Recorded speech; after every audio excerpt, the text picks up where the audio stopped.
চলতি বছরের ডিসেম্বরেই নির্বাচন অনুষ্ঠিত হতে পারে, তবে ২০২৬ সালের জুনের পর হবে না বলে জানিয়েছেন অন্তর্বর্তী সরকারের প্রধান ডক্টর মোহাম্মদ ইউনূস।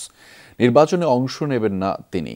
দ্য ইকোনমিস্টকে তিনি কথা বলেছেন। জানিয়েছেন অন্তর্বর্তী সরকার মূল্যস্ফীতি ও ব্যাংকের খাত স্থিতিশীল রাখতে সক্ষম হয়েছে, কিন্তু অর্থনৈতিক প্রবৃদ্ধি এখনও দুর্বল। একই সাথে রাজনৈতিক পরিস্থিতি ভঙ্গুর রয়েছে উল্লেখ করে ডক্টর ইউনূস বলেন, বিপ্লবের ৯ মাস পরও বড় পরিবর্তন আনা কঠিন প্রমাণিত হচ্ছে।